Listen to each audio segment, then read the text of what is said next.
Nah, jadi begitu tentang trauma healing ya.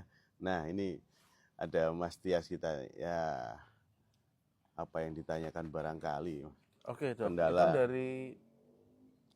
dari segi relawan kami mungkin juga butuh butuh apa namanya ya, dari medis masukan itu ya. masukan dari medis ketika Baik, kami di lapangan, apakah langkah-langkah yang kami ambil kemarin waktu di lapangan itu sudah benar atau mungkin ada bagaimana gitu dok, yang untuk secara medis ini gambaran secara oh, medis bagaimana untuk kita baik mengasih baik. trauma healing Ah, pasca kejadian bencana khususnya pada anak-anak, adik-adik, ada anak. anak-anak gitu dok. Baik baik, kita bahas. Jadi apa sih yang bisa kita lakukan sebenarnya? Nah, tapi kita bahas dulu nih sebenarnya. Nah, trauma healing pada anak itu sebenarnya ya memang hal yang penting karena mereka punya golden age ketika 0 sampai 7 tahun, terus masa preschoolnya, terus kemudian masa remajanya bagaimana, itu ada penanganan tersendiri. Jadi tidak semua sama. Nah, jadi memang salah satu hal yang luka masa kecil itu apalagi bencana ya, itu sangat berat tentunya ya. Nah, tentunya hal itu akan membuat adik-adik ini mempunyai sesuatu yang dia ingat gitu ya. Jadi nggak cuman dia kehilangan saja seperti orang kehilangan sepeda motor, kehilangan sesuatu. Berbeda sekali karena masing-masing punya nilai ego yang berbeda bagi adik-adik itu. Meskipun itu satu hal kecil yang dia sangat sayangi boneka atau apa, itu nilai egonya berbeda buat adik-adik kita. Jadi begitu ya. Nah, jadi sedulurku semua, memang kegiatan yang dilakukan oleh relawan itu sudah sangat baik dan pas tentunya kalau pada anak-anak ya. Karena setidaknya mengalihkan meskipun next masih ada lanjutan-lanjutan pengobatan ya gitu ya Mas Tias. Nah, jadi gitu Mas Tias. Jadi sudah ada next apa yang dilakukan setelah eh, yang dilakukan ketika ada trauma, ada suatu bencana, itu sudah ada hal yang sangat baik. Jadi mengalihkan dulu pertama itu. Meskipun pada akhirnya nanti tetap ada post trauma healing itu, post trauma itu mesti ada sesuatu yang perlu kita perhatikan, yaitu nah, setidaknya di masa kecil adik-adik kita itu sangat-sangat penting di golden age-nya itu, terutama dia tentang persepsi dia terhadap suatu kehilangan. Persepsi dia terhadap satu kehilangan. Betul, ajak bermain, alihkan dulu ya. Jadi dia selama-lama juga mengerti bahwa banyak hal yang bisa dia lakukan selain meratapi apa yang dia kehilangan itu. Jadi begitu Mas Tia, sudah sangat baik sekali dari pandangan medis. Oh, Ya, gitu ya. Nah, jadi kalau tetap kembali lagi ke dunia anak-anak dok tetap ya. kembali ke dunia anak-anak, jadi Jadi untuk begitu. menghilangkan masa trauma mereka akibat bencana atau kejadian apapun itu memang kembali ke Betul, dunia mereka sendiri. Kita membawa ke anak-anak itu ke dunia mereka lagi gitu ya. baik-baik. Jadi memang seperti itu. Awal untuk ini apa namanya, kita memberikan ya kontribusi yang besar gitu ya. Nah, karena memang perlu kontribusi yang besar ini perlu kita lakukan di awal ya, sangat penting ya, karena apa, nanti ketika ada berkelanjutan memang sudah perlu profesional untuk menjalankan, tapi di awal sudah sangat baik sekali gitu ya. Jadi gitu Mas Tias ya. Oke, terima kasih ilmunya nih dok. Buat secara medis kita Nah, bagaimana, secara kerelawanan juga bagaimana dok ya. sudah bagus Jadi jangan sekali ya.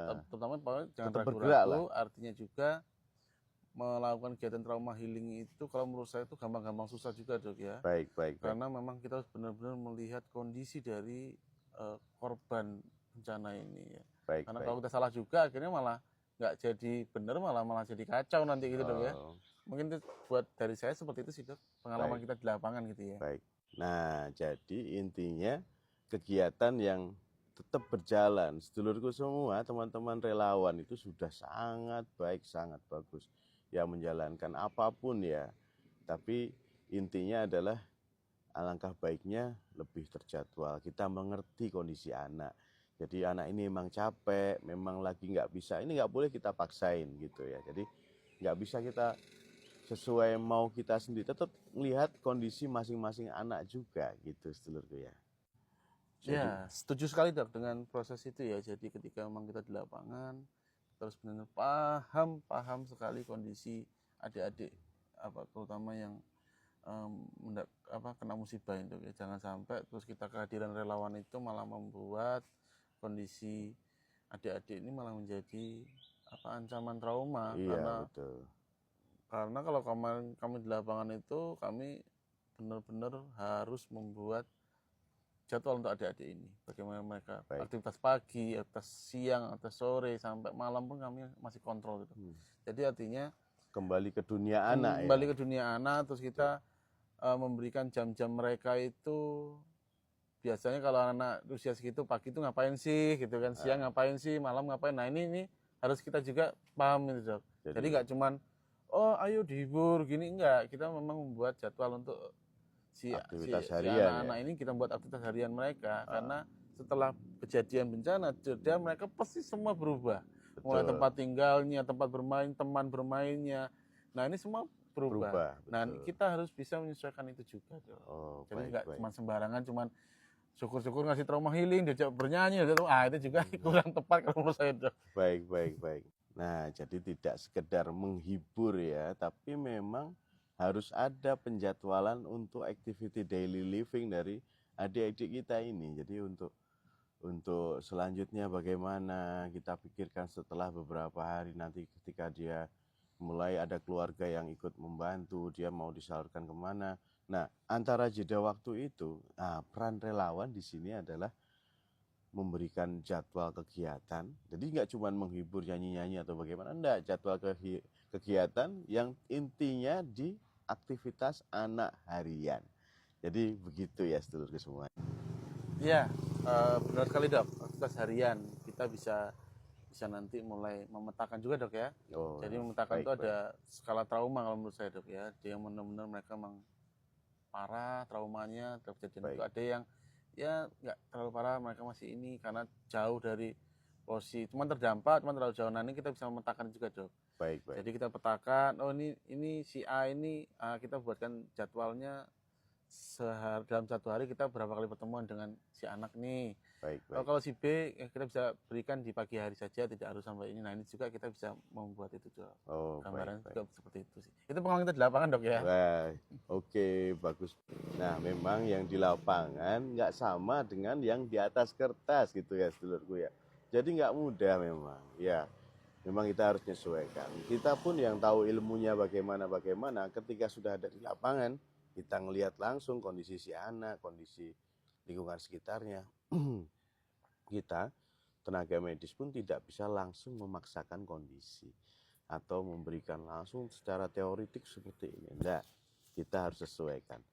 Intinya kita kembalikan ke dunia anak-anak lagi. Nah gitu sedulurku ya. Nah barangkali nih sedulurku semua punya pendapat atau punya apa yang bisa kita salurkan atau pemikiran-pemikiran yang pengalaman barangkali ya, begitu ya Mas Dias ya. Benar. Nah yang bisa kita sharing pengalaman ketika di lapangan, Dok, ya. Mungkin teman-teman punya pengalaman yang lebih dari saya terutama ya, mungkin kita bisa sharing dan belajar bareng gitu. Baik. Nah jadi gitu ya sedulurku ya. Ayo kita bantu adik-adik kita, sedulur-sedulur kita semua supaya lebih baik kualitas hidupnya. Gitu ya sedulurku ya. Nah, tetap saja kita tetap waras dan sehat. Oke, kalau waras, gaspol, sehat. Sehat selalu sedulurku.